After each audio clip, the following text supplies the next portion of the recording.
Hello and welcome.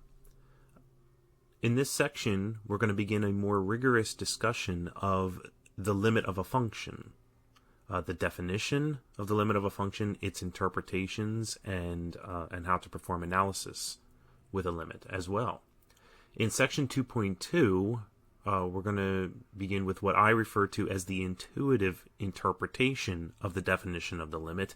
It is the graphical interpretation. It has a lot to do with the notion of what closeness is, what it means to be near a value or sufficiently close to a value. And we have both the single variable input value, which we have independent control over, that will oftentimes be x as the input variable, or in many cases t for the input variable, such as when it is time as the input. We have independent control over that input variable. And as we move the value of that variable, we can use the graph to visualize what is happening to the output or the y value for the function as well. We are controlling the output or the dependent variable through use of the independent variable. It's going to be most helpful here in section 2.2 for us to look at the graphs of functions to interpret these limits geometrically. Okay, so we'll be using analytical geometry. We'll be analyzing this notion of limit through using the geometric means of a graph. In the future sections, next section 2.3, we'll be looking at techniques, algebraic techniques, to be able to symbolically evaluate limits if they exist.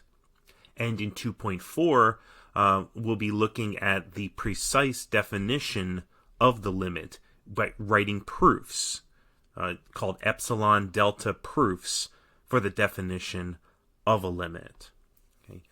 Okay, so for section 2.2, to continue for this lecture here, along with watching this video, you have two handouts that you should have downloaded or printed out if possible, but available to you on another screen or on paper.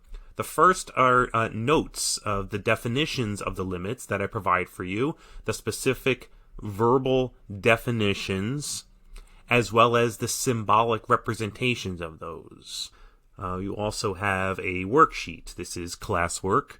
I'm handing this to you during class, so to speak, so that you have some problems to practice during our lecture. I may incorporate some of these exercises into the lecture itself.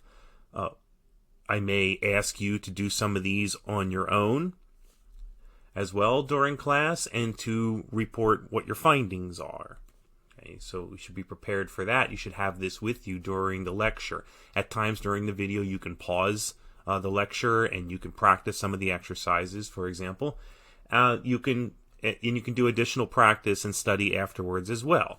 You can take it to a tutor. You can talk about it with me in office hours if you wish. I hope to give you some work to practice while you're doing the lecture, and also so that you can see a little more of what maybe a quiz and exam questions might resemble by comparison to what you see in the homework on WebAssign. Because WebAssign is typically, it asks you a question, maybe a question like this, and it just gives you an answer box, but doesn't ask you to show your work. Well, on classwork worksheets, you have the opportunity to be able to actually write out your work. Okay, here's an example right here, I think, which explains that a little bit better. Question number 4, you're asked to complete a sketch of one complete function, and recall that one function means that your entire graph has to pass the vertical line test. This is a reminder, right? That's what makes it a function. Okay, and it has to have these characteristics.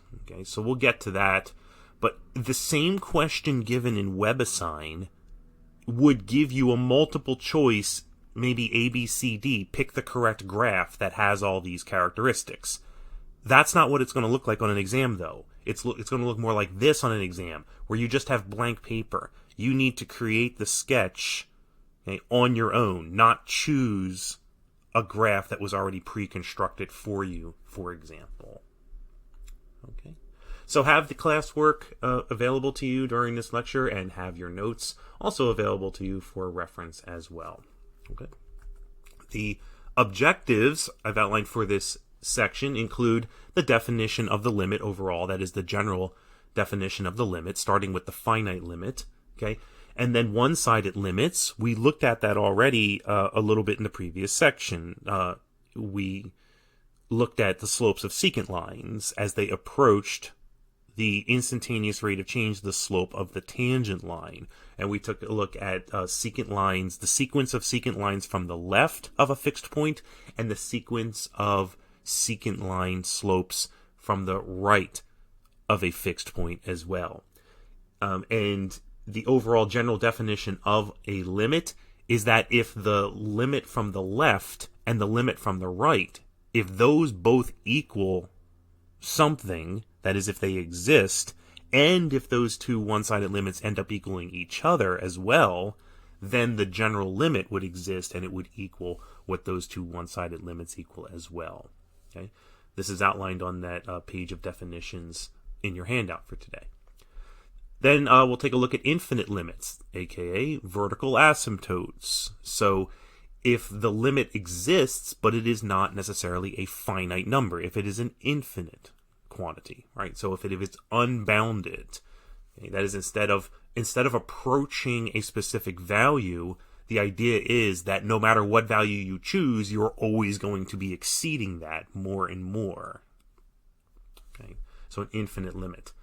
And finally, we're going to be utilizing graphs for discussion of these questions. We'll take a little bit of a look at a numerical approach, that is plugging in numbers and try to investigate it that way, as well as a little bit of the algebraic symbolic approach, trying to use a little bit of algebraic technique, which we'll dive much more deeply into in the next section, section 2.3. But primarily, we'll be constructing graphs or looking at graphs in order to analyze limits.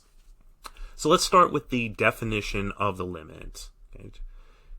Starting with the finite limit. If the limit is going to be a finite value, and that value is denoted here by the capital L for right now for limit, okay, the function f has the limit L as x approaches a. That is, symbolically, we write it this way. The limit as x approaches a of f of x equals L. This means, again, that we want the output of f at any x, okay, so the y value of the function to be as close to L as we can get it, okay, but we don't have control over the y value. We really have independent control over the x value. So we're choosing x to get as close to a as possible without necessarily letting x equal to a. That's not the idea here. The idea is that we don't want x to actually equal a. If you recall, when we did this with the sequences of secant lines and investigating their slopes, with the secant line slopes, what we were not allowed to do is we were not allowed to choose the fixed point twice. That is because the slope of a line between a point and itself would always be 0 over 0 in indeterminate form. It would not give us an output. So we always had one value in the secant lines. We always had one value that was fixed. That was represented by A. And we had to choose another value that would be located along the curve that was close to A, but not equal to A. So it could have been a little bit to the left. It could have been a little bit to the right, but not exactly at A itself. So we have control over choosing x to be close to a. We can choose how close we want it to be to a. Okay? But the idea of the limit is that the closer that x gets to a, then if the limit exists, the closer the y value will get to L. Okay? And just as a note, this does not necessarily mean that if you plug a into the function that you're going to get L as the output. We should take a look at that geometrically. Okay. Now, in order to get a better sense for what that is, geometrically and otherwise, we should consider again that if we are choosing a single variable like x, and we're saying we're close to a, we can be either a little bit less than a, that is, x can be a little bit less than a, or x can be a little bit greater than a. If x is a little bit less than a, then we are saying we are looking at the limit from the left. And we denote that symbolically by putting the minus sign there, where the exponent would be, on the fixed value a. So this notation here says that x is being chosen to be to the left of a. Anything that is less than a but still within the domain, with the goal of making x be as close as possible to a without actually reaching it. Okay? But x will always be less than a from the left-hand limit. Okay, so the limit as x approaches a from the left of f of x is equal to L. If f of x can be as close to L as we wish by choosing x close enough to a while x remains less than a. And the right-hand limit is a very similar idea, except x is going to be greater than a, and again, not equal to a. We denote the right-hand limit by putting a little plus sign where the exponent would be. Okay, so x is always greater than a, but it is getting closer and closer to a, without allowing x to actually be equal to a necessarily. Okay?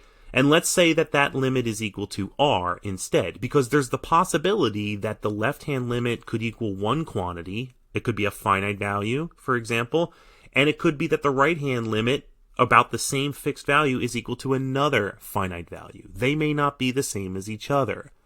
Okay? We'll take a look at examples like that. We see an example like that, for example, in a jump discontinuity. We'll take a look at a graph like that. Now, if the limit from the left is equal to some number, let's say this is equal to 1. But if the limit from the right is also equal to a number, let's say it's equal to 2. If the two are, if the left limit and the right limit are not equal to each other, then we can't say that the limit overall exists. That is the original finite limit, what I'm calling the general limit, what we just really normally just call the limit. Okay, this is the limit. Okay, so the limit itself at a only exists if the limit from the left exists, and the limit from the right exists, and the limit from the left is equal to the limit from the right. Okay, we need that in order to have the limit overall to exist. Okay, let's take a look at that, and then we'll come back and we'll take a look at the infinite limit, okay, in a little bit.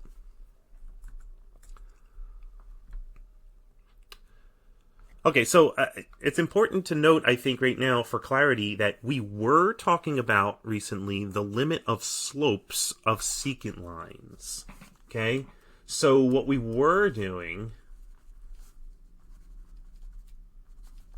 okay, in 2.1, we were looking at limits like maybe this. The limit as x approaches 1 of x cubed minus 1 over x minus 1. For example, we might be looking at a limit like that, because this would represent like the slope of a tangent line, for instance, right? This would be this kind of limit. The limit as x goes to a of f of x minus f of a over x minus a, for example. This kind of a limit, okay? Where this right here is the difference quotient, okay? It represents the slope. Really, it is the slope of a secant line, because x and a are not the same number as each other, right? So these are two different points on a line right here. When we run the limit, that's when we push these two as close together as we can get them and investigate where the sequence of slopes is approaching. Running the limit on this expression then gives us the instantaneous rate of change, or the slope of the tangent line. But this thing that we were taking the limit of, I'd just like to point out, okay, this was a slope. It was a rise over run, okay? But now, okay, now what we are investigating, okay, is not going to be a rise over run. We're looking instead at doing stuff like the limit as x goes to a of just f of x, for example. Not the limit of a difference quotient, okay? But this difference quotient itself, we could say, was a function. We could say that this is the function, you know, we could call this the function g of x, or we could call it m of x if we wanted to, right? Because it's the slope function. And so this is kind of like if we were writing the limit as x goes to a of m of x, where m of x is the slope function that we had written out this way. This kind of makes it look a little more like what we're talking about here. We're no longer, for right now, we're not talking about secant lines and tangent lines and slopes. Right now, we're just focusing in on what is this thing called limit when we apply it to any function. Whether that function is just input versus output, x versus y, or whether that function happens to represent slopes or whatever. Okay, so the limit of a function. Okay, so for this example, let's create and use a graph primarily in order to find the following limit. The limit as x approaches 3 of the function x squared minus 9 over x minus 3. Okay, that is where the function f of x itself is x squared minus 9 over x minus 3. Now, we could look at this numerically, okay, a numerical approach. That is, for instance, maybe I could set up a table of values here, and I can choose values of x that are close to 3 but not equal to 3. Values of x from the left of 3, for instance, how about I choose a value like 2.9? That is close to 3, but it is less than 3. And then I can get a little bit closer. How about 2.99? Right? Close to 3, but still less than 3. And 2.999, for example. Right? We can keep going, getting closer and closer to 3 as we wish, okay, without actually reaching 3. I don't have to just choose 9s here, right? I could do 2.995 if I wanted to. The point is I'm getting closer and closer to 3, so I could take a look at the sequence of outputs. Okay, the sequence of outputs. Let's evaluate what is f of x. Okay. All right, so you can use a scientific calculator, and we can calculate this real quickly. What do we get if f of x is x squared minus 9 over x minus 3? What is f of 2.9? Okay, so that would be 2.9 squared minus 9, and that's divided by, right, 2.9 squared minus 9, and then that's divided by 2.9 minus 3. All right, so that comes out to negative 0.59, right, divided by negative 0.1. Okay, so this is going to equal 5.9. All right, similar approach. If we plug 2.99 into the function, okay, what do we get? We get 2.99 squared, and then we subtract 9. Okay. I'm getting negative 0.0599, and that's going to be divided by negative 0.01. Okay. And we divide those out, we get 5.99.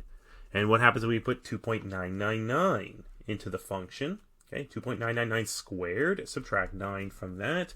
We get a numerator of negative 0.005999.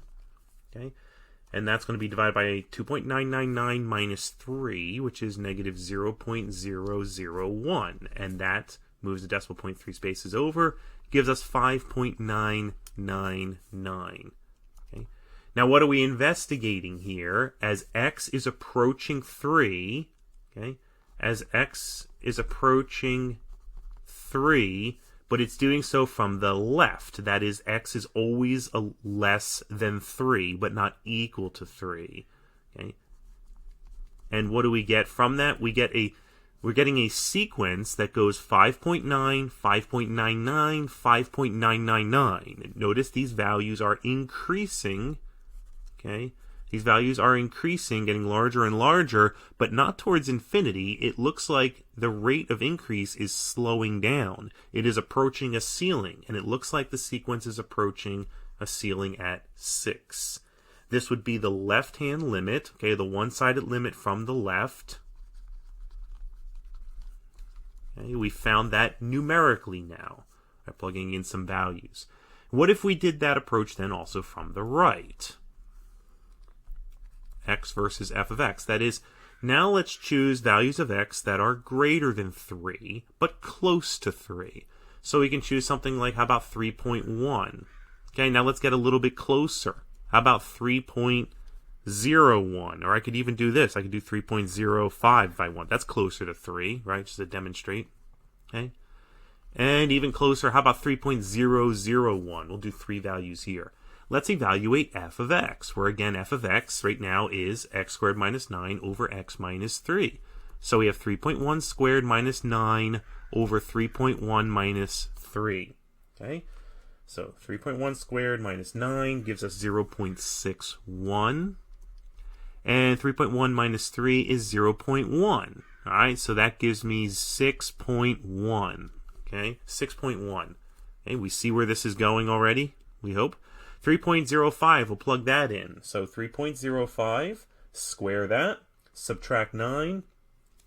Okay, I'm getting 0.3025. Okay, and then 3.05 minus 3 is 0.05. So we divide. Okay, and I get 6.05. Notice we are now the value has decreased now, right? The output has decreased. Okay? And what's going to happen when we plug in 3.001?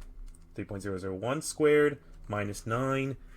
Okay, you get 0.006001. Okay? And then that's going to be divided by 0.001. Okay, it's going to move the decimal point 3 spaces over. We get 6.001. Again, the output value is decreasing, but it's not decreasing to negative infinity. It's not decreasing to 0, or it's vanishing. It's slowing down in its rate of decrease.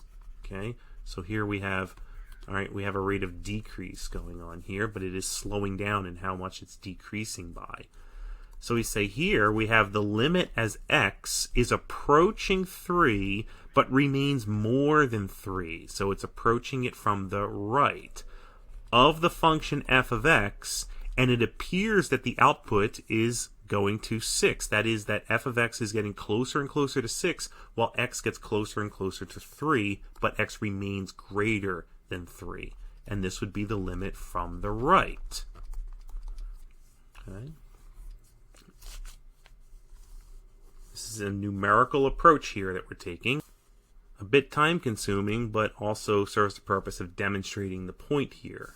Okay? And although we could have done this limit in other ways with this particular example, this demonstrates the point of how we could approach doing a limit, okay, if we're dealing with something that does not lend itself well to, for instance, a graphical approach. If we're dealing with the limit of a function that's not, maybe easy to graph, okay, then we can resort to a numerical approach. Start plugging in values that are getting closer and closer, and take a look at the sequence and try to interpret if there is a limit to that sequence and what that limit might be. So we have the limit from the left. Okay, we have the limit from the left, which generally speaking, like from our notes, limit as x approaches a with a minus sign of f of x, and that is equal to some value. In this case, right, we're calling that value L. And we have the limit from the right, okay, and it appears that that is approaching also some finite value, and the limit from the left is apparently equal to the limit from the right, right? They both end up equaling 6, okay? Then conclusion, the limit in general, the limit as x approaches 3, okay, the limit as x approaches 3 of x squared minus 9 over x minus 3, this limit that we are interested in, therefore, is equal to what both of these are equal to. That would be 6. So we have the limit from the left was equal to 6. The limit from the right was equal to 6. Therefore, the general limit, okay, the general limit is also equal to 6. Okay, and let's use a graphical approach. Okay, a graphical approach for this.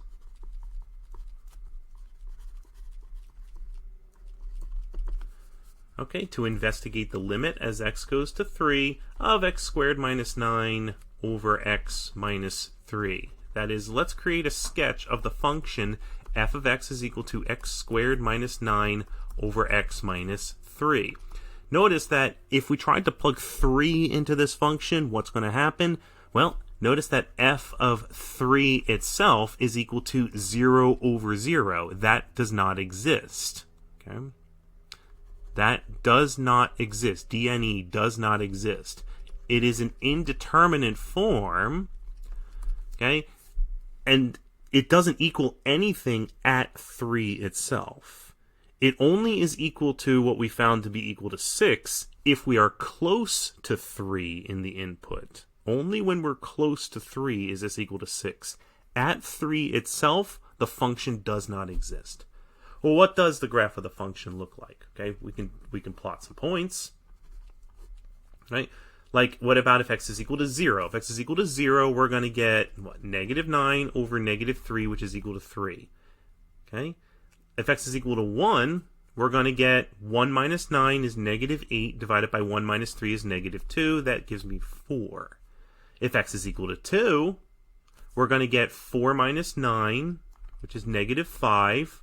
Okay, divided by 2 minus 3, which is -1, so that equals 5. If x equals 3, the function does not exist. There is no point, okay, on the graph when x is equal to 3. When x is equal to 4, we're going to get 16 minus 9, which is, what, 7, okay, divided by 4 minus 3, which is 1. Okay, so we're at 7. And one more. How about if x is equal to 5? If x is equal to 5, we get 25 minus 9, which is 16, over 5 minus 3 is 2. Well, then we get 8 as the output. Let's plot the points that we do have here. Take a look at the graph.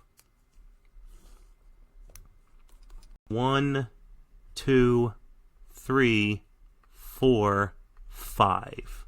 Okay. And on the y-axis, I want to have values from, let's see, from 3 to 8. So as high up as 8. Okay, so 1, 2, 3, 4, 5, 6, 7, 8, 9, 10. Okay, go up to 10 up there. Okay, just a rough sketch here. So we have a point at 0, 3. 1, 2, 3. Put a point right here. 1, 4. Very good. 2, 5. All right. 3, at 3, it does not exist, right? And then 4, 7. Okay, so it's 7. There we go, something like that. And 5, 8. Okay. Connect these points. What does the pattern look like? Notice that as we add 1 to the input when we can, we also see that we end up adding 1 to the output. What does that suggest about the type of function that we have? If a change in x, if a constant change in x corresponds to a constant change in y, that suggests that the function is a straight line. It is linear. So we have a linear function here. Okay, so if I drew a nice graph here, right, this should come out as a straight line, except what happened at 3? At 3, there was a hole in the graph, okay, because the function itself does not exist at 3, right? Did not exist. It was indeterminate. Okay, what is the location of that hole? That hole exists at the point where x is equal to 3 and the y value is 6. The y value at the hole was the value of the limit. The function doesn't have to exist where the limit says it is going to. It could exist there, right? We could have the hole was filled in on a different function. If there is a point there, that point could also represent the limit. But the point where the limit is going to doesn't have to actually exist on the graph. The difference between when there is a hole there and when there is not a hole there is a difference in continuity. This function is discontinuous at x equals 3. It has a discontinuity there. And the type of discontinuity this has is called a removable discontinuity. It's removable in the sense that when you look at the graph, a point has been removed from the graph. And it's also removable in the sense that we could have removed that same point algebraically. Well, let's take a look at an algebraic approach to the same question. and we're going to take a look more in depth at algebraic approaches to evaluating limits in section 2.3. So now the algebraic approach. The limit as x goes to 3 of x squared minus 9 over x minus 3. Okay? So notice that if we say that f of x, okay, is a rational function, p of x over q of x, that's rational, where p and q are polynomials. Okay, p and q are polynomials. And notice what happens if we tried to plug 3 in. Okay, if we tried to plug 3 into these polynomials, like what is p of 3? P of 3 would be 3 squared minus 9, which is equal to 0. Okay, and also q of 3, which is 3 minus 3 is equal to 0. Okay. Recall what is called the factor theorem from algebra or pre-calculus, the factor theorem. Okay. If you have a polynomial, if p of x is a polynomial, okay, and p of c equals 0 for some value c, then x minus c is a factor of p of x. Okay. That's called the factor theorem. It is if we have a number that when plugged into a polynomial outputs 0, then that number must have been incorporated into a linear factor of that polynomial. This means that x squared minus 9, since plugging 3 in makes x squared minus 9 equal to 0, it means that x squared minus 9 must have a factor of x minus 3.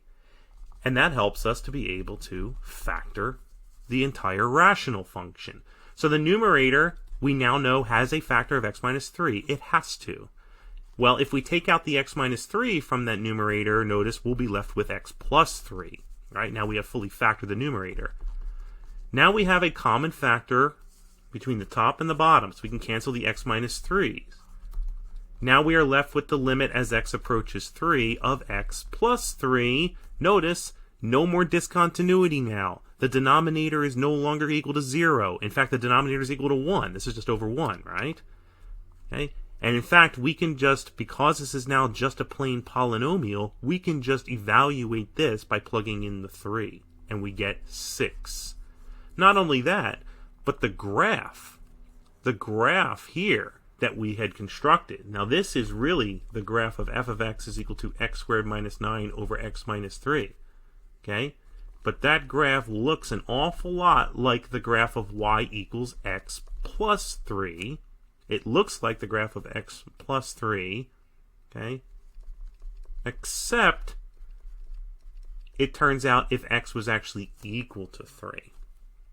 Okay? Otherwise it is the line with the equation y equals x plus 3. And our algebraic approach demonstrated that as well. This rational function here is the same as this linear function everywhere except at the discontinuity.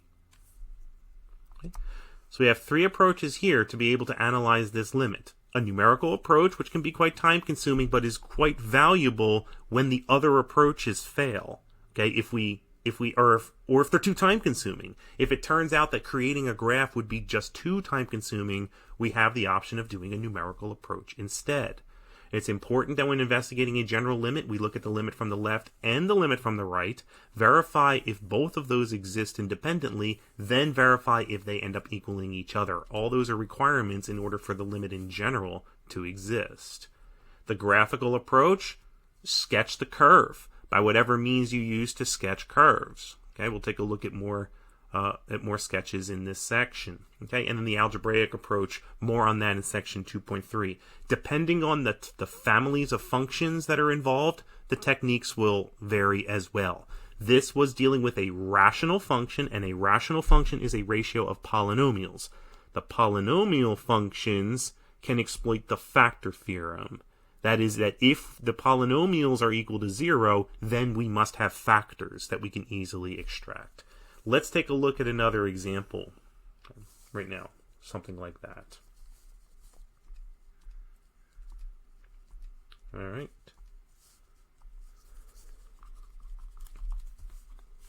Next example. Evaluate the limit as x approaches 2 of x cubed minus 4x squared plus x plus 6 over x minus 2. Okay. And sketch f of x as well. Okay. So first thing, I'd like to try to evaluate this by plugging in. We have a rational function right now. Notice we have f of x is equal to a p of x over q of x, where both p and q, the numerator and denominator, are polynomials. Okay, so we can try and exploit the same theorem like we just talked about. Let's just take a look at what happens when we plug in x is equal to 2. Okay, if we just let x equal to 2, okay, then we get p of 2 is equal to, let's see, we get x cubed, so that's going to be 8, minus 4 times 2 squared, so that's 16, plus 2, and then plus 6, okay? 8 and 2 is 10, plus 6 is 16, 16 minus 16 is 0, okay? So p of 2 is equal to 0, then that means by the factor theorem, since this was polynomial, x minus 2 must be a factor. Okay, it must be a factor of p of x. And we can also see that the denominator, right, q of 2, at q of 2 we would get 2 minus 2, and that's equal to 0. Okay, x minus 2 is a factor of x minus 2. Okay, so if we try to evaluate by plugging in 2 with our rational example, we're going to get 0 over 0, which is indeterminate. Okay. But because the numerator and denominator are each polynomial, then we can use factors. So we have the limit as x goes to 2. Okay? The numerator has a factor of x minus 2. It has to by the factor theorem. Now, if we take out the x minus 2, what's the remainder? The remaining polynomial? That would be the quotient that we're left with. That is, what do we get if we divide x cubed minus 4x squared plus x plus 6 by x minus 2? Okay? I'm going to do a division here. I'm going to divide by synthetic division. It's the quickest, most efficient way to divide by a linear term. Okay, so we are dividing by x minus 2. That means the 0 is 2, and then I'm going to list the coefficients for the original polynomial in the numerator. That's 1, negative 4, 1, 6. So I bring down the 1. This is synthetic division. 2 times 1 is 2, and then we add. Negative 4 plus 2 is negative 2. Then we multiply 2 times negative 2. That gives us minus 4. We add 1 minus 4 is negative 3. 2 times negative 3 is negative 6. We add 6 minus 6. We get 0. That 0 is the remainder. Okay? And these are the coefficients of the reduced degree polynomial that we get in the quotient. We start it with a cubic polynomial. We divide it by a linear polynomial. We're going to be left with a quadratic second degree polynomial with the coefficients 1, negative 2, negative 3. That is 1x squared minus 2x minus 3. And you can check, you can verify that if you multiply x minus 2 times x squared minus 2x minus 3, if you distribute and combine all the like terms, you're going to get back the original polynomial in the numerator. You could also do this division by a long division of polynomials. It'll take up more space on the paper to do so. I urge you to practice with synthetic division. Ask me questions if you have any. Okay? It would be helpful for doing this particular technique. And now we can cancel the x minus 2's. And when we cancel the x minus 2's, we get the limit as x goes to 2 of x squared minus 2x minus 3. Now this doesn't have a discontinuity in it. It is just plain polynomial. And this means we can then evaluate this by plugging in 2. This is something we can do because this is a polynomial. So plug in x as 2. We get 2 squared, which is 4, minus 2 times 2, which is another 4. We get minus 3. We get equals negative 3. Now this suggests the graph to us as well. The graph of the original rational function, okay, is going to have the same shape as this quadratic right here, except there's going to be a hole in it, and the hole is going to be located It's going to be a hole located in the graph at the location where x is equal to 2 and y is equal to negative 3. But otherwise, the graph is going to resemble this quadratic right here. Okay, so we can sketch the graph of f of x now.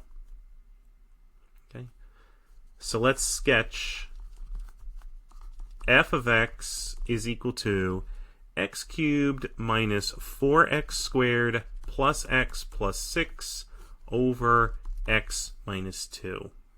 Okay, it's going to look just like this, x squared minus 2x minus 3, except at the location 2, negative 3. Let's put that in right now.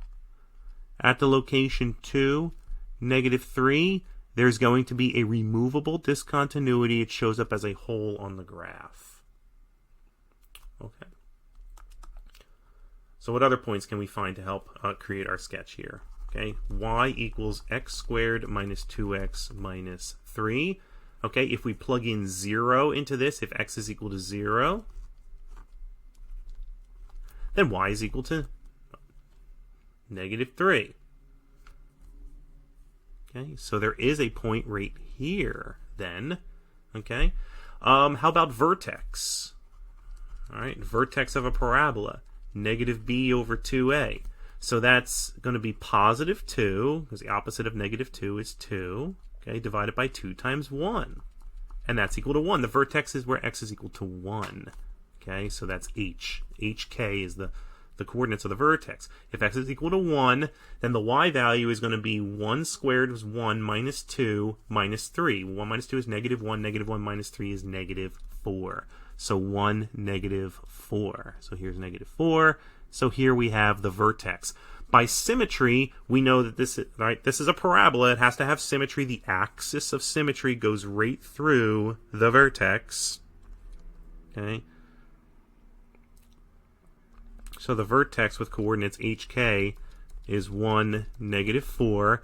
The hole, which is the discontinuity, okay, was located at 2, negative 3. This is a symmetric parabola. It opens upwards because the leading coefficient is positive, so we can sketch the curve. It's going to look like so, all right? It's a parabola, okay? And this is, okay, it looks like the graph y equals x squared minus 2x minus 3, except at the location where x is equal to 2, because there was actually a hole there. So this is, in fact, the graph of this function right here. Now, using the graph in order to analyze the limit, if we were to approach, okay, if we were to approach 2 from the left and from the right, what y value are we also approaching?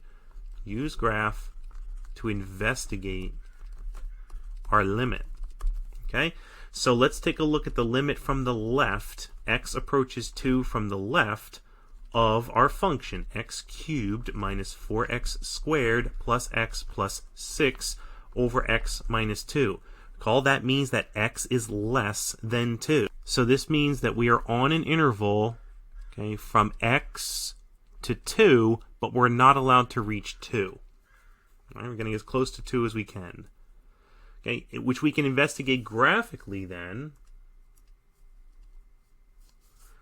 right, as if we are choosing our value of x to get closer and closer to 2, okay, not getting to 2, and we are looking at the associated values of y as we continue to get closer and closer to 2. So we are moving along this path like this from the left. As the value of x we're choosing is getting closer to 2, we are moving along the curve from the left towards the location where x would be 2. And we're recording what are the y values that we're encountering, a sequence of y values. And those y values are lower than 3, less than negative 3, but getting closer to negative 3. So this limit, the limit from the left, okay, the limit from the left we can see from the graph is equal to negative 3. Okay, so this is from the left. Okay, and it also turns out it is approaching y equals negative 3. Okay, from below while we're along the curve, okay? But this is the left-hand limit. Now, what about the limit as x approaches 2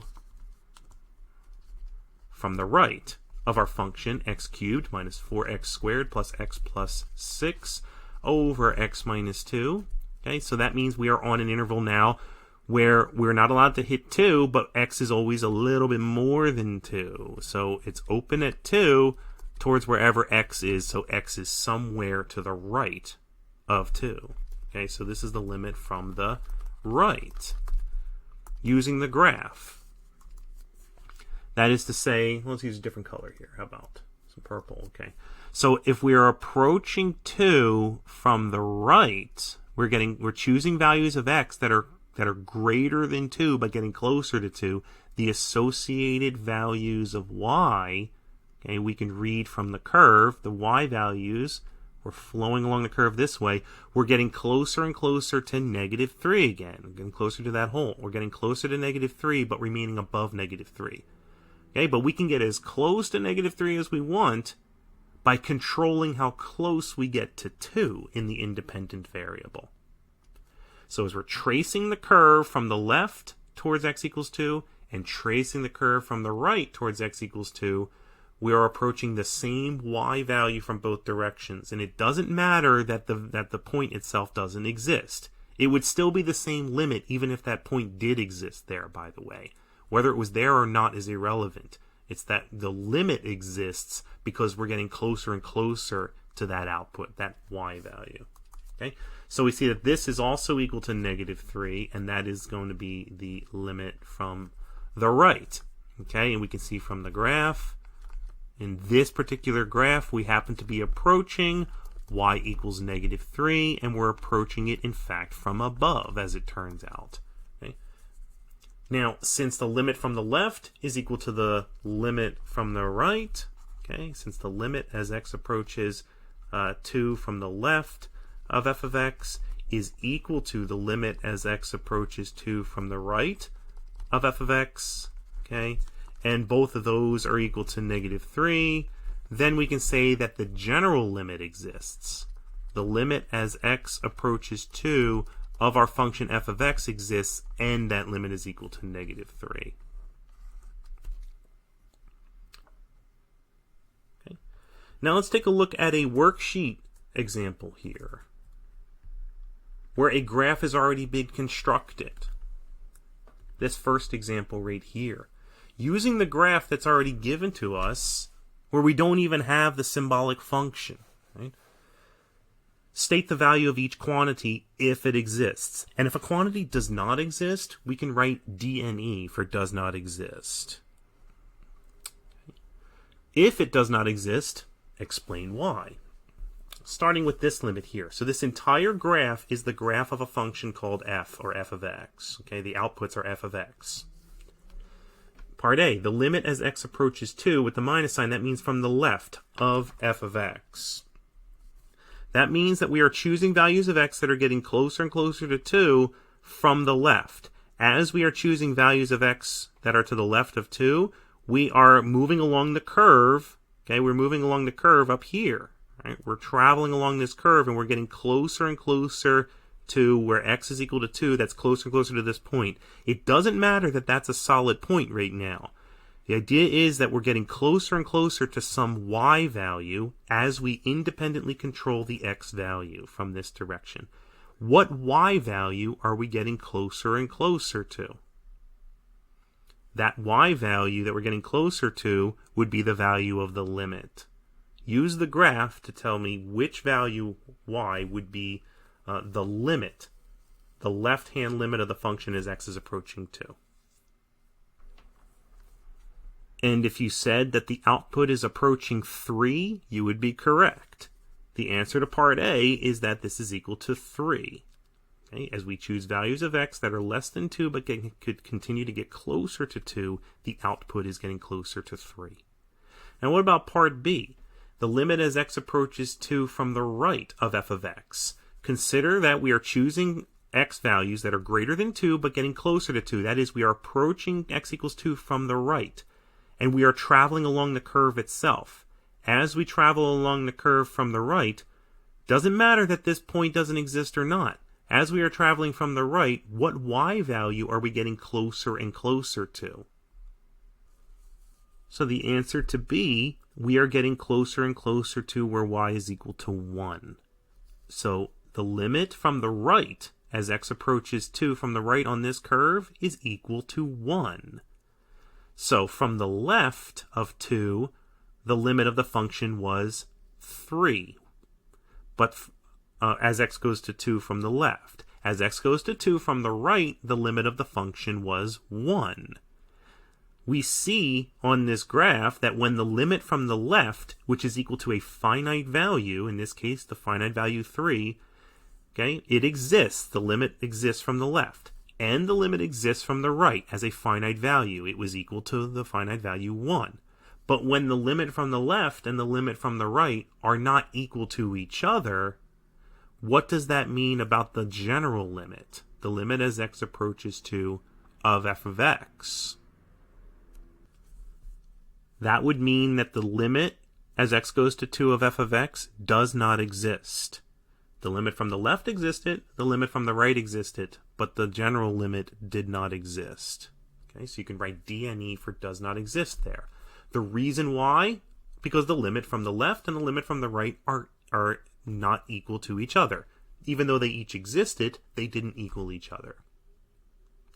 This is also a type of discontinuity. That is, that the graph is not continuous here. You know, a quick way to interpret if a graph is continuous at a point is to see if you could sketch the curve through that point, okay, through that location without lifting the pen. Clearly, we could not sketch this whole curve through this region without lifting the pen. It is not continuous. Just as it wouldn't be continuous here. This is a removable discontinuity right here that we see at x equals 4. A removable discontinuity like we saw in the previous examples. This is a discontinuity. We can't sketch the curve through this region without lifting the pen because there's a hole in it there. Removable discontinuity. The name of this type of a discontinuity, where you have a finite jump to go over, is called a jump discontinuity. A jump discontinuity. They show up quite commonly in piecewise graphs of functions. Piecewise functions. Okay. So this is a jump discontinuity. Notice that in a jump discontinuity, the limit from the left can exist and the limit from the right can exist, but the two are not going to equal each other. Compare that to a removable discontinuity, where the limit from the left existed, and the limit from the right existed, and the limit in general did exist as well there. This is the answer to question E. What is the limit as x goes to 4 of f of x? To investigate it, we say, well, what happens if we approach from the left as x goes to 4? As x goes to 4 from the left, we are approaching this location, which has a y value of 4. And if we approach a 4 from the right along the curve, turns out we are approaching the same location. So we are approaching from the left of 4, we're approaching the y is equal to 4. From the right of x equals 4, we are also approaching y is equal to 4. So the limit as x approaches 4 of f of x exists because the left-hand limit and the right-hand limit both exist and are equal to each other, and that limit is equal to 4.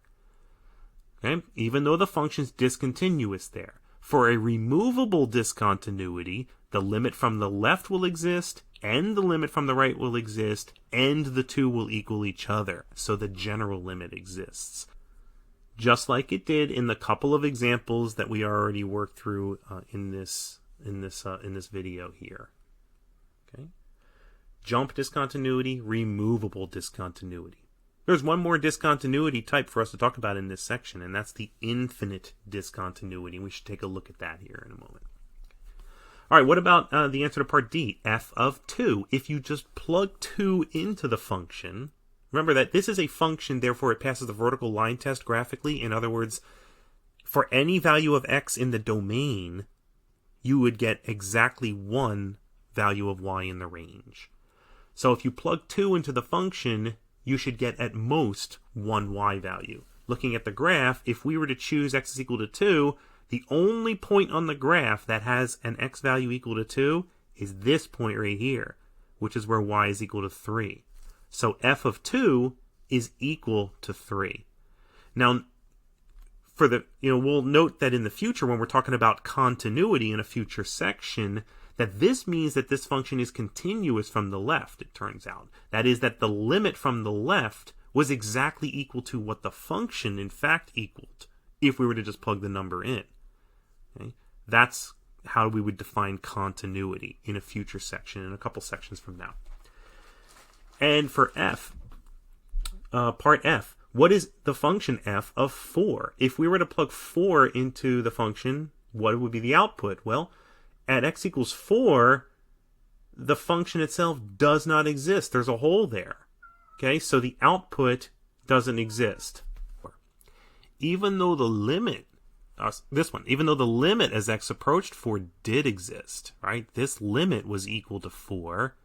The function itself was not equal to 4 if we evaluated it through the input. Okay, and notice that, as it turns out when we talk about continuity later, that also represents a break in continuity. If the limit exists, but the function itself doesn't actually exist, then the function isn't continuous at that point. Okay, we'll get back to that in a future section. Let's take a look at the next exercise here, application. Okay, so a patient receives a 150 milligram injection of a drug every 4 hours. The graph shows the amount f of t of the drug in the bloodstream after t hours. Find the limit as t approaches 12 from the left of f of t, and the limit as t approaches 12 from the right of f of t, and explain the significance of these one-sided limits. Okay, so this is measuring, the amount of the drug in the bloodstream in milligrams. Okay, so the initial injection given at time 0, the initial time, the patient's the measurable amount of of drug in the bloodstream just after the injection, not at the moment of injection, right? Because it's only just entering the bloodstream then, but just after 0. That's why this is open. Okay, is 150 milligrams, and the body starts to metabolize it. It starts to get processed, and it starts to decrease then over time. Okay, over the next 4 hours, the measurable amount of drug in the bloodstream is decreasing, and then after 4 hours, this is the amount that's left. I would approximate about 75 milligrams that can still be established. Well, let's suppose that this is a pain drug, and let's suppose that for the patient's threshold of pain, suppose that if the amount of drug in the bloodstream drops below a certain amount measurable, the patient starts to feel more pain, and so they ask for another injection, for example. Okay, so let's say that it's dropped now below that threshold, and they need more pain medicine, so they give them another injection. What happens? We have an instantaneous change. Okay. An instantaneous change in the amount of measurable drug in the bloodstream. It is now increased by another 150 milligrams and then starts to decrease again over time.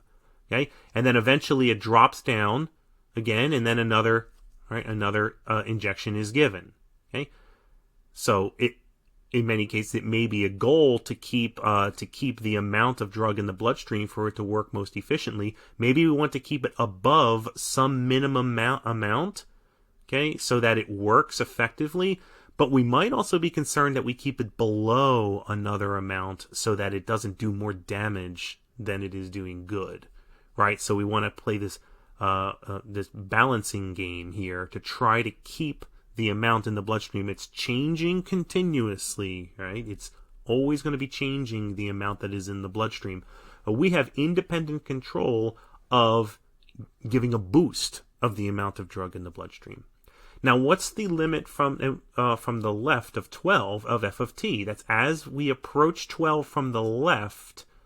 Okay, as we are approaching 12 from the left in the input variable, and we're moving along the curve, what is the associated output that we are approaching? And it looks like the output is right around 150. Okay, so I'm going to say it's 150. The limit from the left of 12, that one-sided limit, is 150. So that's to say that as we are approaching the 12-hour mark, right, it's been 11 and a half hours, and then 11 hours and 50 minutes, and then 11 hours and 55 minutes, the measurable amount of drug in the bloodstream is decreasing towards 150 milligrams. And then we decide that at 12 hours, we're supposed to give another scheduled dose. So what happens? We give the scheduled dose, okay, and immediately after 12 hours, so 12 hours and a couple of seconds, right, 12 hours and a second later, right, after the dose has been given, then we can perceive that there's about 150 milligrams more in the bloodstream. In other words, the limit as t approaches 12 from the right is about 300 milligrams. Okay?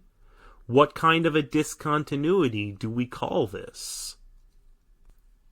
When the limit from the left is equal to a finite value and the limit from the right is equal to a finite value, but they are not the same value as each other, we call that a jump discontinuity. This is a jump discontinuity. Okay. Let's take a look at some infinite limits now. Okay, the definition of an infinite limit. Okay. They're going to show up graphically as vertical asymptotes. Okay. Here's one from the left going to negative infinity. Here's one from the right going to negative infinity. So we can say that a limit is equal to infinity or negative infinity. Now, recall that infinity itself is not a number. It represents the idea that no matter what number you choose, this is even more than that when going towards positive infinity. Or for negative infinity, no matter what large negative number you select, this is actually less than that negative number. Okay. So it's not an actual output of the function, but it is instead consistent with the definition of limit in that we are saying we are getting closer and closer to that value. Now, when we're saying we're getting closer to infinity, it means that give me the largest number you want, and we're higher than that number. Now, if you want to update and give me an even higher number, then I say, well, we're even higher than that number. No matter how high of a number you choose, the function itself can actually be made to be larger than that.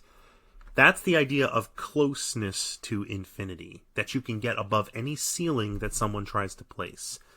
Or to negative infinity, that you can get below any floor that someone tries to place. Okay? So we can still use the same definition of a limit and say that the output is infinity, even though we can't say the output of a function. Like we can't say f of a equals infinity. That would not be true. Right? F of a for all of these cases would be undefined, okay, or does not exist. F of a does not exist. We have a vertical asymptote, a break in the domain.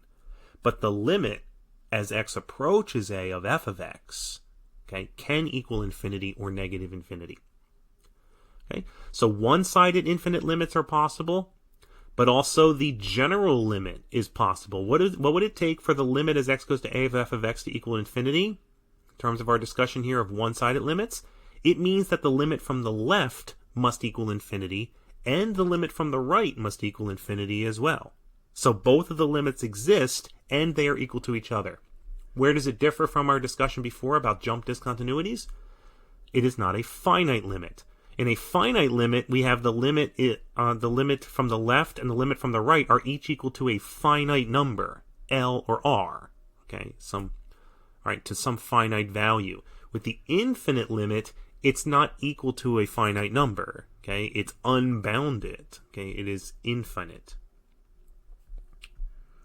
Okay, but otherwise, the idea still stands. So when we have the limit from the left and the limit from the right are each equal to finite numbers, but not equal to each other, that was jump discontinuity.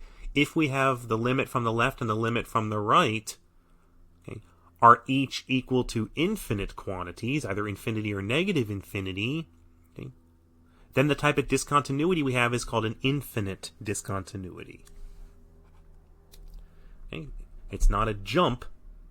If we had them on both sides, it's not a jump discontinuity. It would be called an infinite discontinuity. It's the third type of discontinuity for us to take a look at. So let's take a look at a graph on the worksheet here. A couple of these types of discontinuities here. A, For the function of a, whose graph is shown, state the following. What is the limit as x approaches negative 3 of a of x? Notice this is a general limit, and in order to evaluate it, whether it's graphically or numerically or symbolically, we need to consider the limit from the left and the limit from the right of negative 3 to compare them to each other using the graph. If we were to approach negative 3 but not equal negative 3, that is, if we were to move along this curve from the left, what value are we approaching? Well, we are unbounded. This is going up, up, up. No matter what value we choose, we are always going to surpass that value. The limit as x goes to negative 3 with the minus sign in the exponent, that is from the left of negative 3, that would, of a of x, would equal infinity. What about from the right? As we approach negative 3 from the right, and we're moving along this curve, we are again unbounded. It's going up, up, up. So the limit as x goes to negative 3 with the plus sign, that is from the right of a of x, is equal to infinity as well. Since the limit from the left is equal to the limit from the right, they are both equal to infinity, then the limit as x goes to negative 3 of a of x is equal to infinity as well. Towards infinity from the left, towards infinity from the right, therefore this is going towards infinity. B, what about the limit as x goes to 2 from the left? As x goes to 2 from the left, it goes to 2 from the left, but we're moving along this curve. That means we're moving along this. This is unbounded and going down. So this is going towards negative infinity then. For B, the limit as x goes to 2 from the left of a of x is negative infinity. What about from the right? If we were traveling along this curve, choosing values of x that are greater than 2 but getting closer to 2, then we envision ourselves moving along the curve in this direction. And if we move in this direction, it looks like we're going to infinity. So for C, it's equal to infinity. Okay. Now, let's add in there. What does that mean about the limit as x approaches 2? What is the limit as x approaches 2 of a of x? That means we need to compare the limit from the left to the limit from the right. And if those two limits are not equal to each other, then we say that the limit in general does not exist. So the limit as x goes to 2 of a of x does not exist, since the left and the right are going to different locations, different y values, we could say. And what about the limit as x goes to negative 1 of a of x?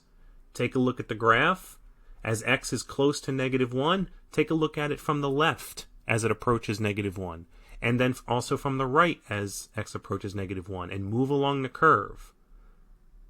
What is the answer to part D? From the left, we would be approaching negative infinity. From the right, we would be approaching negative infinity. So the answer to D would be negative infinity. The left and right limits each exist, and they are equal to each other. What are the equations of the vertical asymptotes? Well, there's a vertical asymptote here through negative 3. The equation would be x equals negative 3. Right? That's an equation because it represents a line. There's a vertical asymptote here. That's through negative 1, so that's x equals negative 1. And there's a vertical asymptote here with the equation x equals 2. There are 3 vertical asymptotes to discuss there.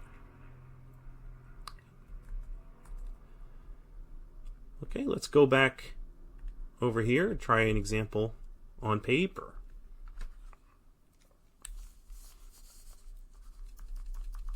How about to investigate graphically the limit as x goes to 1 of 1 over x minus 1? Okay, so here we have f of x is the function 1 over x minus 1. Now, if you tried to plug x equals 1 into this, you're going to get, what, 1 over 0, right, which is undefined.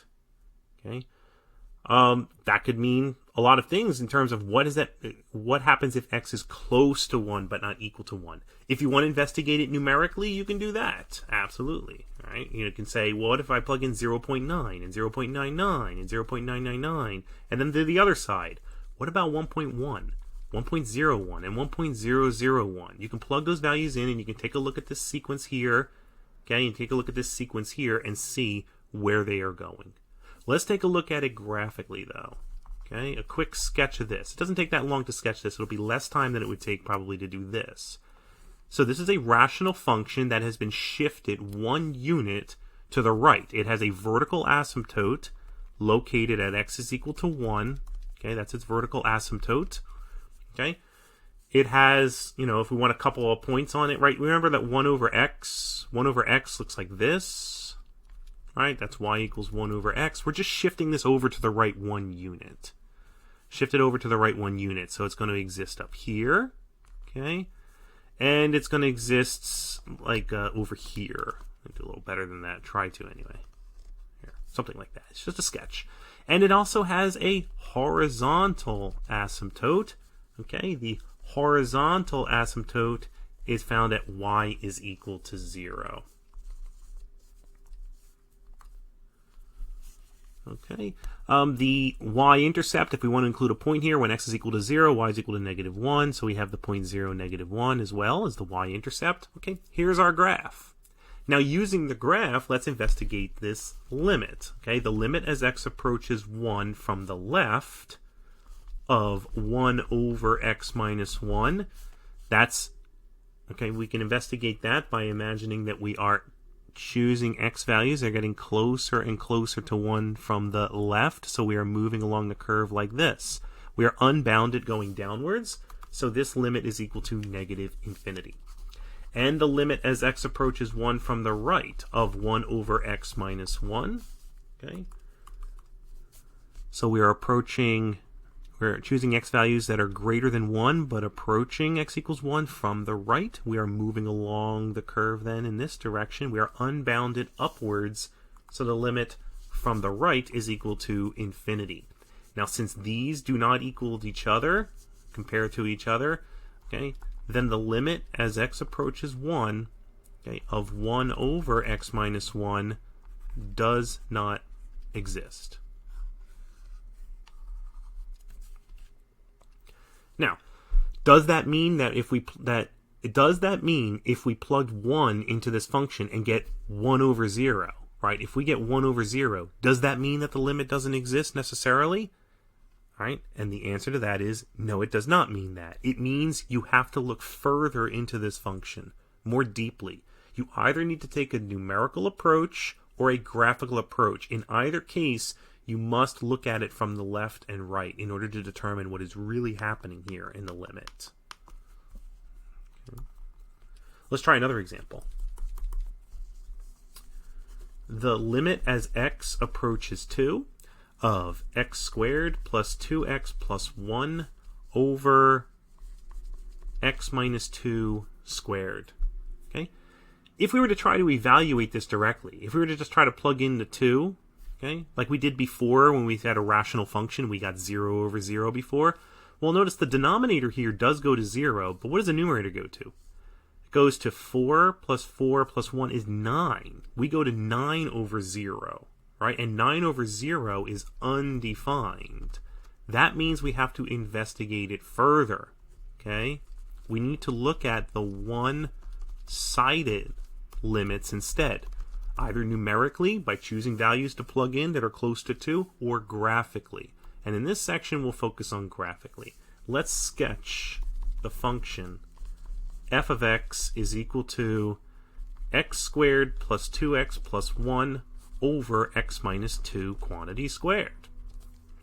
To start with, because the denominator is equal to 0 when the numerator is not equal to 0, that means we have a vertical asymptote. Okay? I want to compare that to when we had 0 over 0. Remember, 0 over 0 was removable. That meant we had a hole. But when we have a non-zero number divided by 0, that means we're going to have a vertical asymptote. Okay? And in this case, we have vertical asymptote instead. Okay? Up here, we also had, right, vertical asymptote. Okay, so this function, the first feature we have is a vertical asymptote at x equals 2. So 1, 2.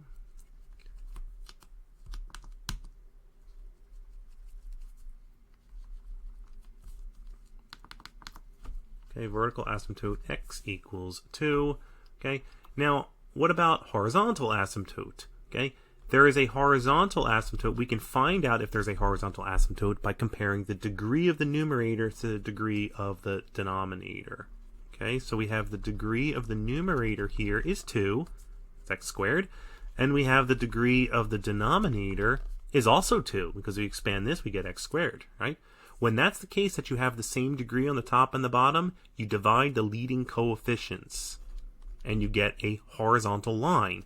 So y is equal to 1x squared over 1x squared is 1 over 1, which is just equal to 1.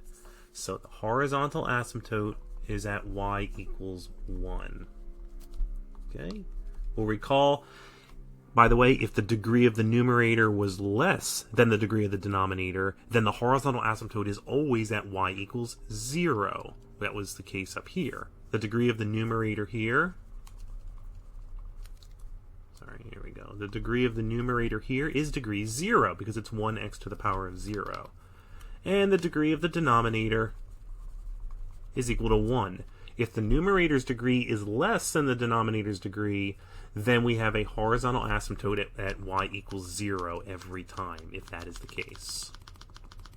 Okay? And the other possibility we have is if the degree of the numerator is more than the degree of the denominator, then you don't have a horizontal asymptote at all. You have a slanted or oblique asymptote or some other shaped asymptote, some other type polynomial function.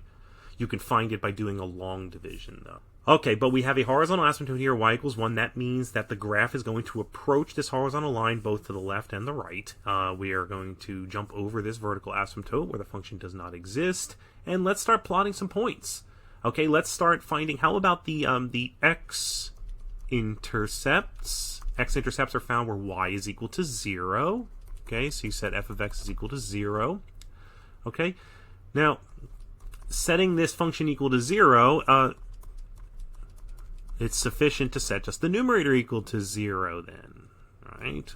If the numerator is equal to 0, okay, if the numerator is equal to 0, the whole ratio would equal to 0, because the denominator is equal to 0 where x is equal to 2. We know the numerator doesn't equal 0 when x is equal to 2, but does it equal 0 somewhere else? Yes, well this factors. This factors is a perfect square. This is x minus 1, this is x plus 1 quantities squared. And that means there's an x-intercept where x is equal to -1. So there's an x-intercept at the point -1, 0. Okay, so f of -1 is equal to 0. All right, there we go.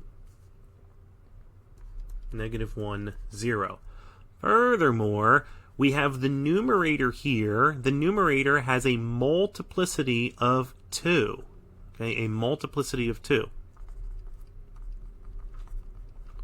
Multiplicity, the degree of the factor that gave us the zeros, if the multiplicity is even, the multiplicity is an even number, then the function, the polynomial that we're investigating, okay, we expect to bounce, okay, at the 0. Okay, we bounce there since the multiplicity of the factor, the multiplicity of x plus 1 squared is even. Okay, so without having to do more plugging in values and investigating this further, I already know that this thing is going to bounce here. It's just a question of, does it bounce like this? Okay, or does it bounce like this? Well, here's a hint. Pretty big hint. We just found the x-intercept. We just found the only x-intercept. If there were any other x-intercepts, we would have found them by doing this. That means not only do we know there's an x-intercept here, but we know there is not an x-intercept out here. There is not an x-intercept anywhere out here. Otherwise, we would have found it. Okay? Well, we have to approach this asymptote, the horizontal asymptote, okay? Because it's asymptotic behavior. We have to either approach it from below or from above. But notice, if we bounced right here, the only way to get back to this asymptote would mean we would have to go through the x-axis again. But we know there's not an x-intercept out there. So we can conclude that it must bounce like this. Now we can confirm that a little bit more by finding, let's say we want to find the y-intercept. I expect a y-intercept up here. Okay?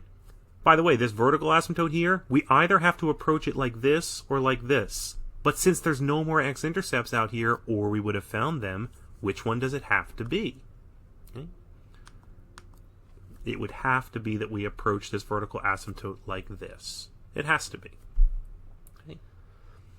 Now that might suggest that we're going to cross the horizontal asymptote as well. Let's take a look for a y-intercept. The y-intercept can be found by plugging in 0 to the function. So what is f of 0?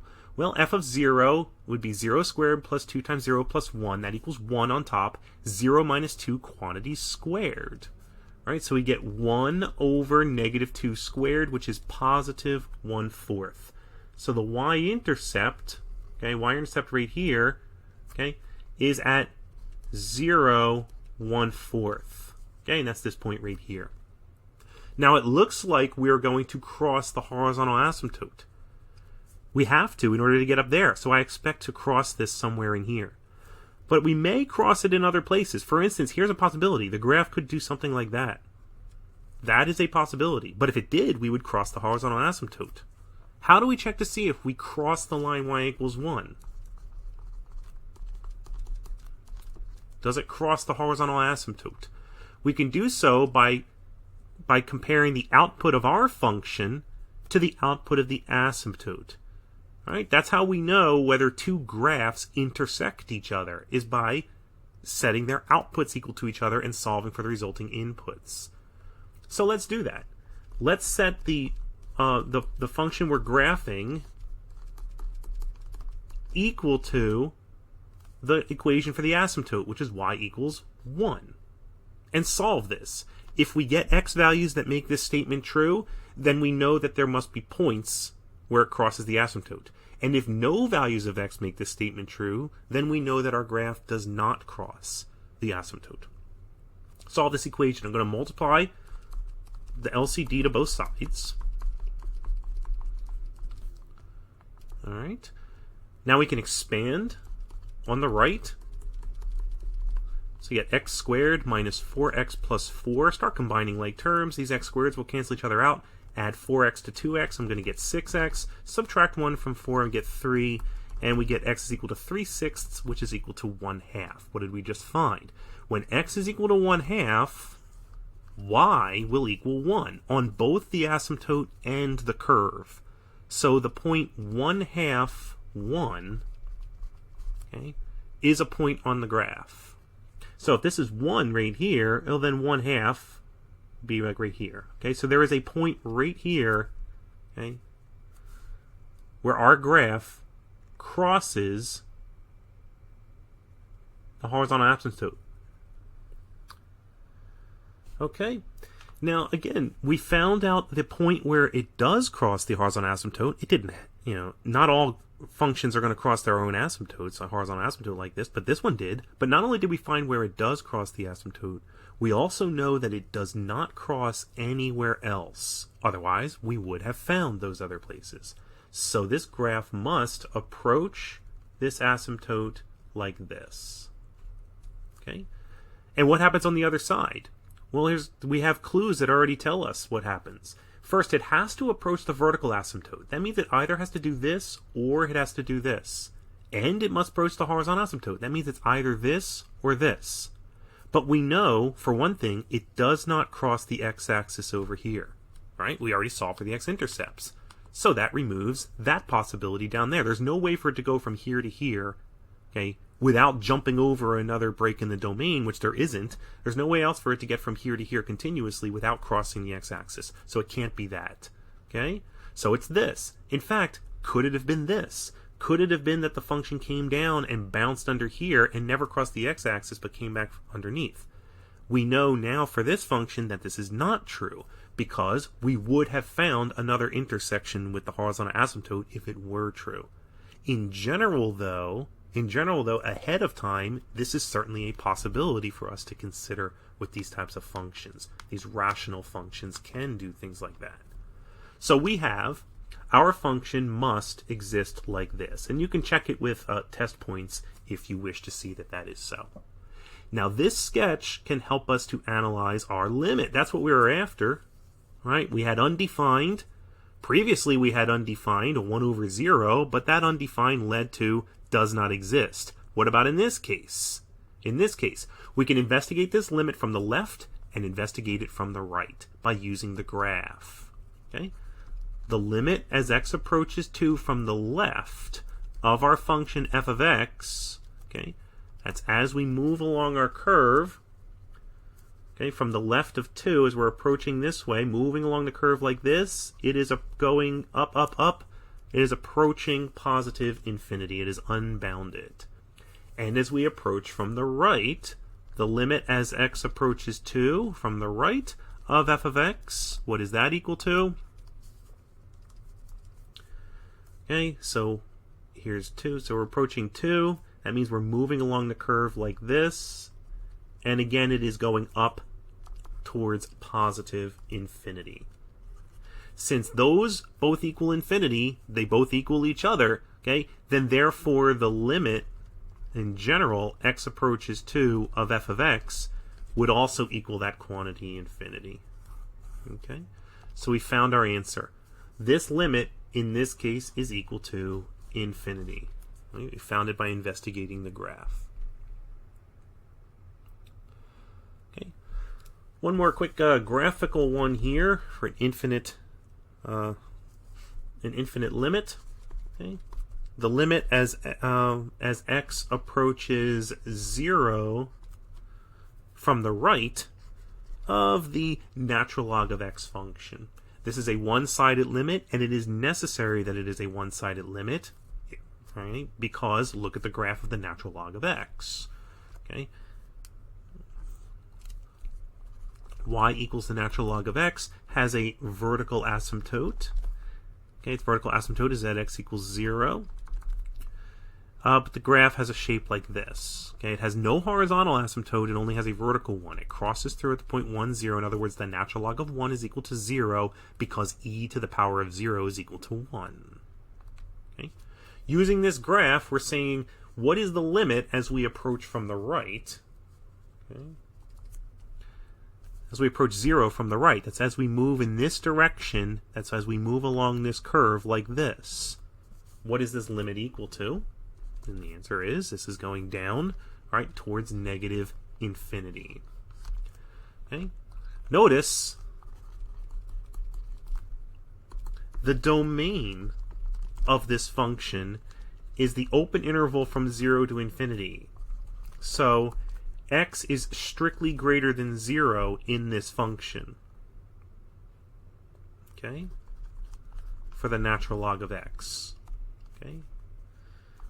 Then that means that the limit as x approaches 0 of natural log of x, okay, that limit does not exist, okay, because it is outside our domain, right? We can't approach from the left. This requires that we're allowed to choose values of x that are less than 0, and we can't choose values of x that are less than 0 for this particular function. Okay. Now, you can watch out for slight modifications of this. What about the limit as x approaches 0 of the natural log of the absolute value of x?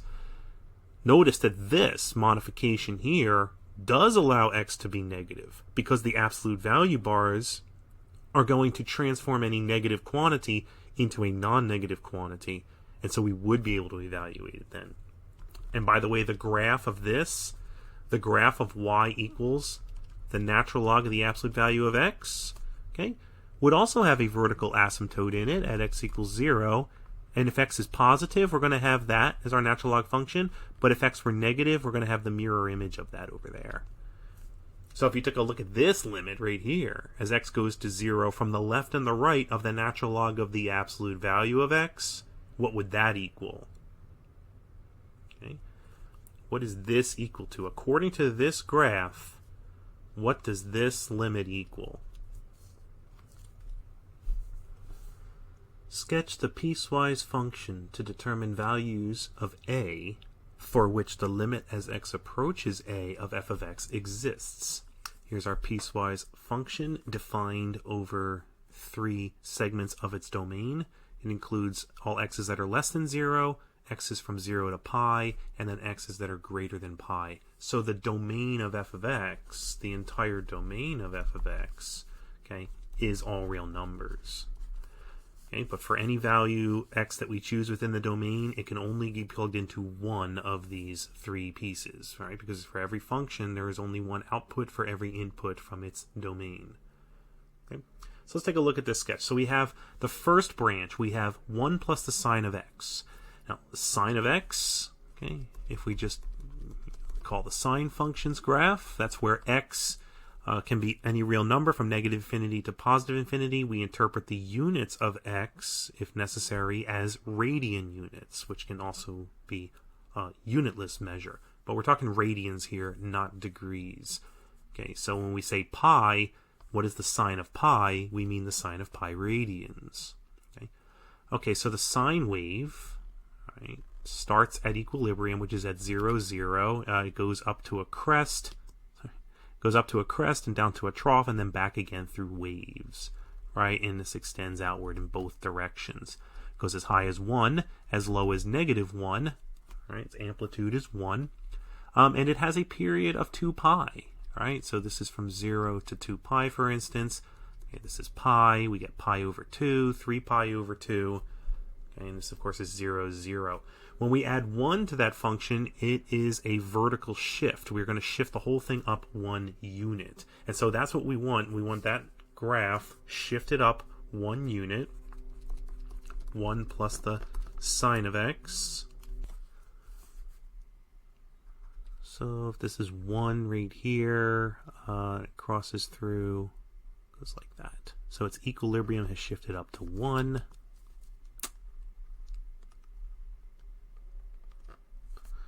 Okay.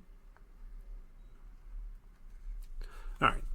Quick sketch, right? So this has a maximum of 2. It has a minimum at 0. Okay. Equilibrium at 1. And the period is still equal to 2 pi. Okay, here's 1 plus sine x. We only want this piece where x is less than 0. So I want this function up until this point right here. Okay, that's our first piece for f of x.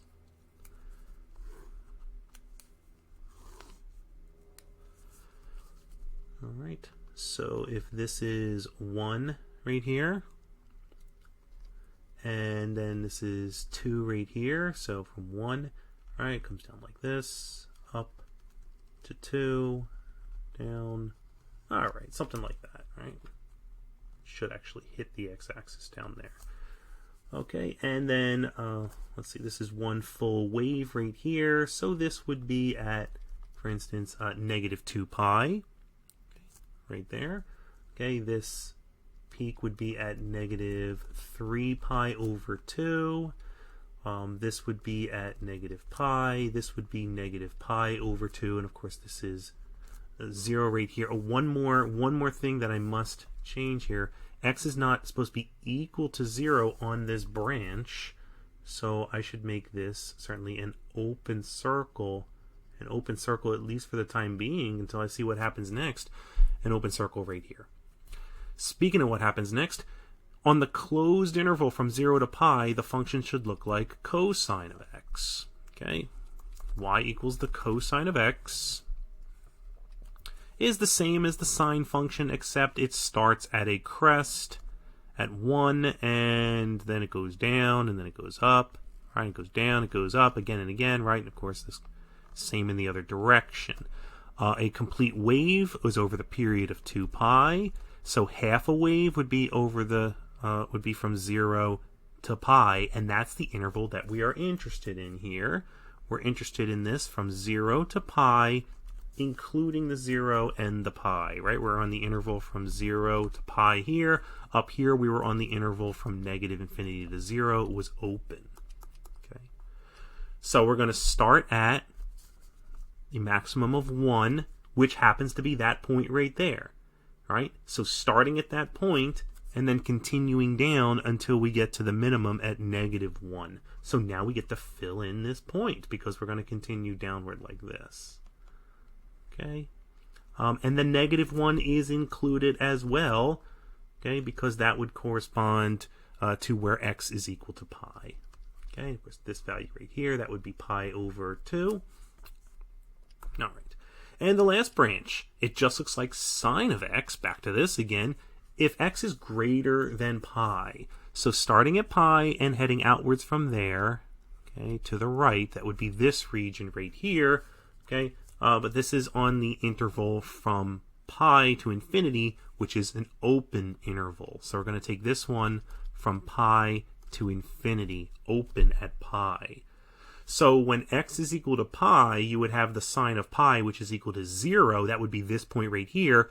But x is not allowed to equal pi. This is therefore going to be an open circle, right? It's a good thing. If this were closed, we'd have a problem. The problem would be that we already had a closed point when x is equal to pi. This would not be a function. It would fail the vertical line test if we allowed both of these points to be closed, because we would have two y values for the same x value. Okay, x is equal to pi would output -1 for this function. Okay, and now continuing with the sine wave from here, okay, it goes down and then up. Okay, so it goes down to -1 and then back up again, and then, all right, it goes as high as 1. All right, maybe I can do a little better than that, huh? Try to, okay? There you go. Something like that. And then it just continues, all right, it continues in as a sine wave out to infinity from there. Okay, so this would be 2 pi right here, for instance. This is 3 pi over 2. So here's a graph of our piecewise function. This makes up f of x. Passes the vertical line test. It is one complete function. It is made up out of 3 pieces over 3 segments of a piecewise domain. Now we want to determine the values of a for which the limit as x approaches that a of f of x exists. There's lots of those. There's an infinite amount of those. Maybe it would be easier for us to find the values of a, okay, such that this limit does not exist. Okay? Now, what does it take for this limit to exist? For any value of a where this limit exists, it would have to be that the limit from the left as we move along the curve exists, and the limit from the right as we move along the curve also exists, and those two limits have to equal each other. Does that happen here? At this point right here, the limit from the left, for example, the limit from the left of 0, okay, would equal 1. And the limit from the right of 0 would exist and would also equal 1. So the limit as x goes to 0 of the function does equal 1, right? It exists. Okay? You don't see any discontinuity here. Not until here, right? This one's closed right here, right? That's a regular point right there. Okay? But right here, what about right here? What kind of a discontinuity is that? That would be a jump discontinuity. At a jump discontinuity, does the limit exist? We have the limit from the left, on this case, for this graph, the limit from the left is equal to -1.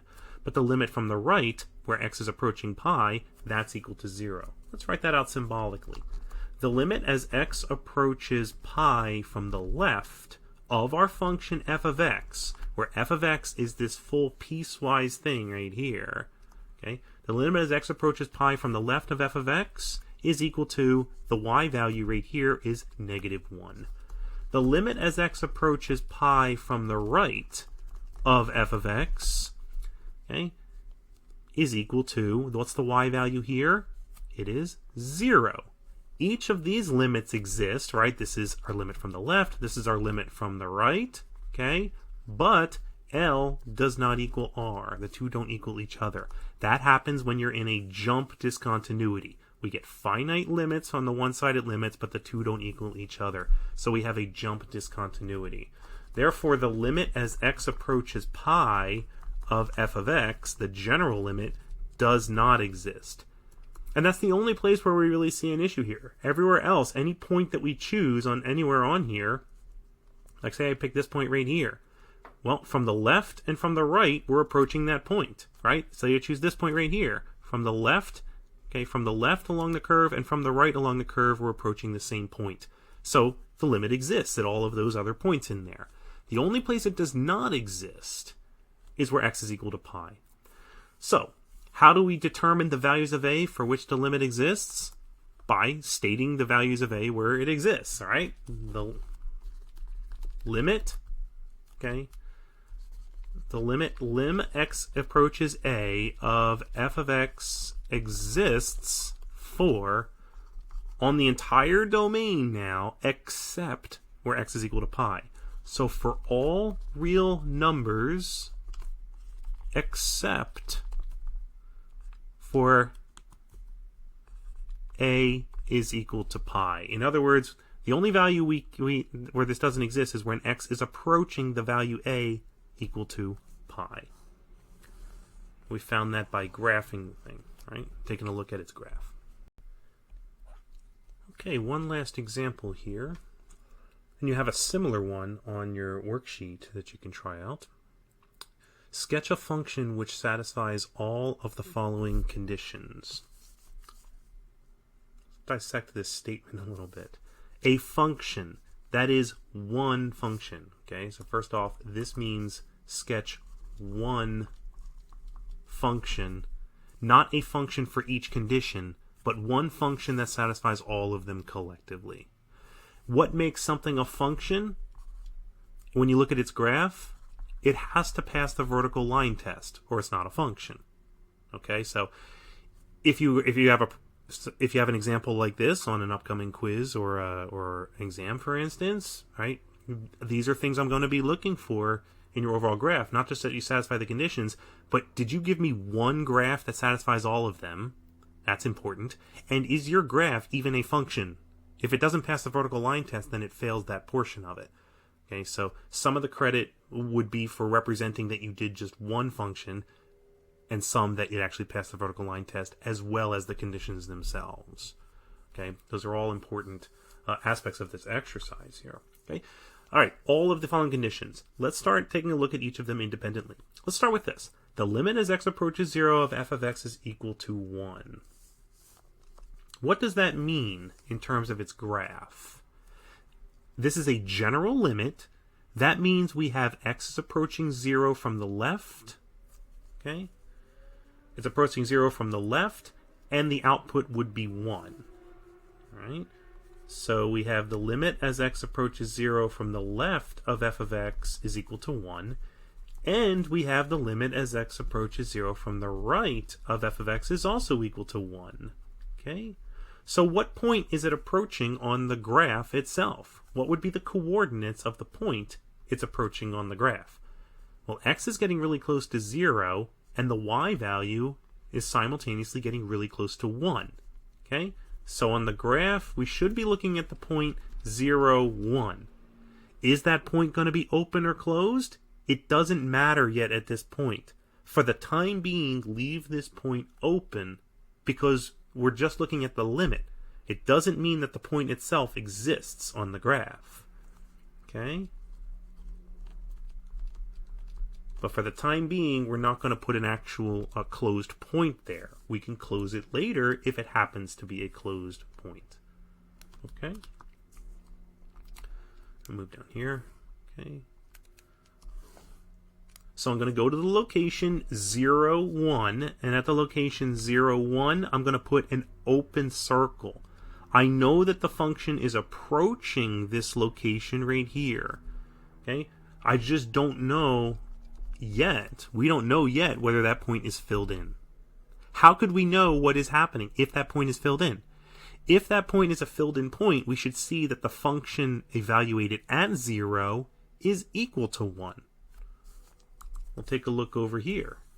F of 0 equals negative 1.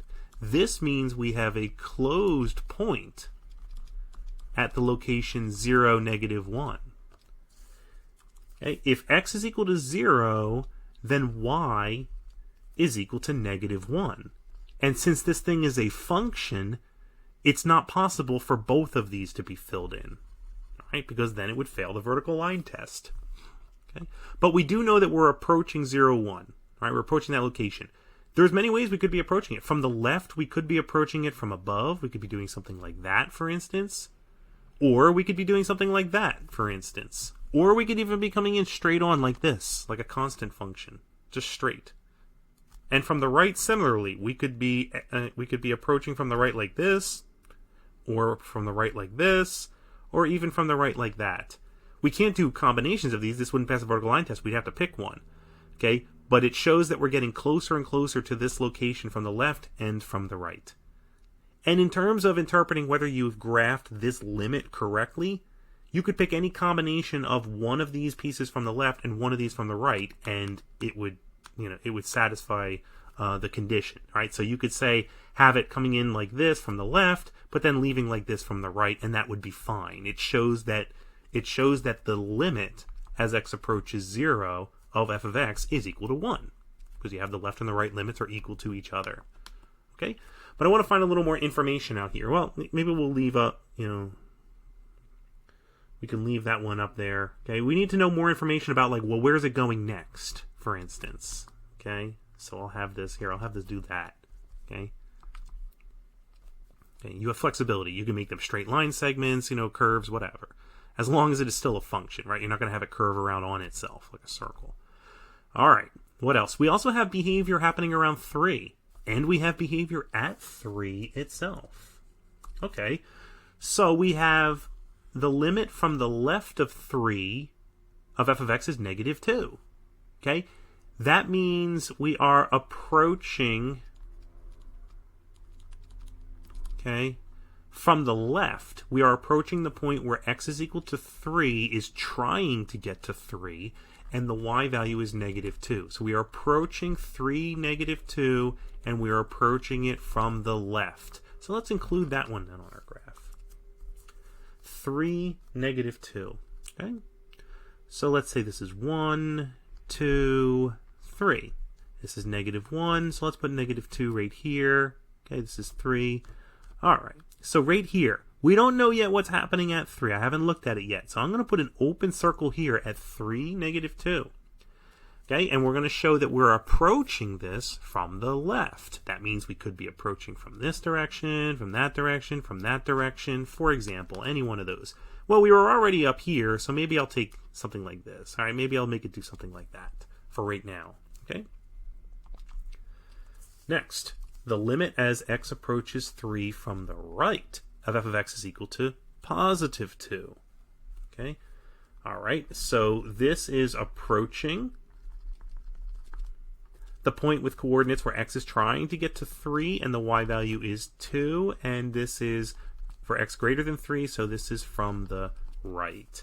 So let's put that location on here. 3, 2. Okay? This is 1. Let's say this is 2 right here. Okay, an open circle because we're dealing with a limit here. We don't know if the point itself exists yet.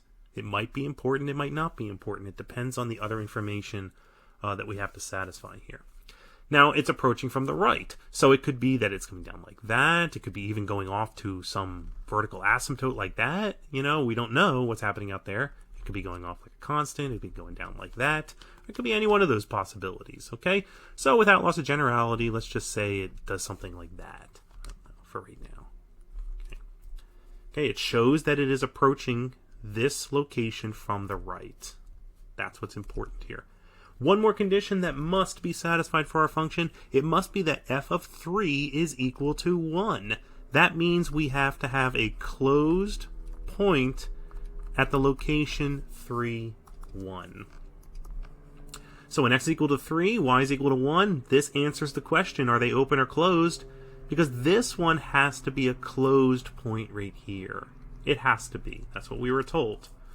Okay, so this is the point with location 3, 1. Okay, here, I'll do this. 3, 1. Okay? That point right there. Now, how should we complete our function so that it has so it satisfies all these conditions, right? And again, because this is closed right here, it must be that this is open and this is open, because because these are all happening at the location where x is equal to 3. Okay, We have here a discontinuity in the graph. It is a jump discontinuity going from here to here, okay? And then there is also a filled-in point right there. So there really isn't a break in the domain. The domain, it also includes x is equal to 3. It just happens to be at a point that is not on either of the two branches that are being approached in the sense of the limit. Okay, now I want to make a nice clean function out of this. We have everything is already satisfied. I'm just going to have this continue off into the distance then. Okay, just off like that. And then this piece right here, it was important that this was approaching this open circle, and it's important approaching that open circle. And it doesn't matter what happens in between them, but it does have to pass the vertical line test. So I'm going to make a little modification here, and I'm just going to have this curve around and under and meeting up with this.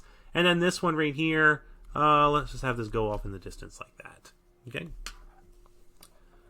So where I'm looking for credit to give on this, do you have one graph that shows all of these criteria? Okay. Is your graph a function? Is it actually going to pass the vertical line test? I'm looking for those. And I'm looking to see if each one of these are satisfied. Okay.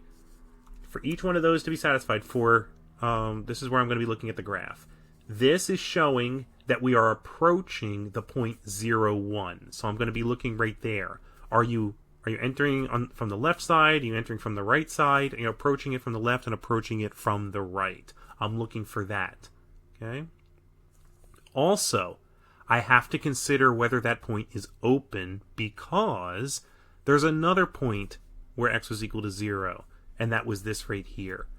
So I have to consider, are you approaching from the left and from the right? Okay. And is this point open?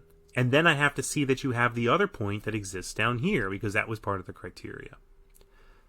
This, I'm going to be able to determine from your graph that you satisfied this condition by seeing that you are approaching the location 3, -2 from the left and only from the left. Okay. Similarly, this can be satisfied by seeing that you are approaching the location 3, 2 from the right and only from the right. And then finally, the closed point at 3, 1. This is going to require that both of these have to be open. Okay? If this requirement, let's say this requirement wasn't there, if f of 3 equals 1 was not even included in here, then it would have been your choice whether you decided to fill in this point or this point. It would have been up to you. Or you could leave both of them open, because there would be nothing to suggest what was actually happening at those locations. It's because we were told what happens when x equals 3. That's why it's important that both of these must be open. Okay? There would never be a case where both of them are closed, because then it would not pass the vertical line test. Okay, so you have a similar one like that on your worksheet. You may see some more coming up in the homework as well. Remember that on the homework, though, questions like this, it'll just basically be a multiple choice thing. That's not my preferred format for assessing this type of content, though. Okay, I want you to be able to sketch the graphs, okay, as discussed here in the lecture video. Please use proper notation. Ask me any questions as you might have them if you need additional help. Okay, you seek help with tutoring, and you can come to office hours. Okay. So that's it for this section. We've also started to go into the next section, by the way, by taking a look at some of the algebraic techniques. So the next section, 2.3, is really applying algebraic techniques to different families of functions in the sense of a limit. Okay, so talk to you soon. Take care.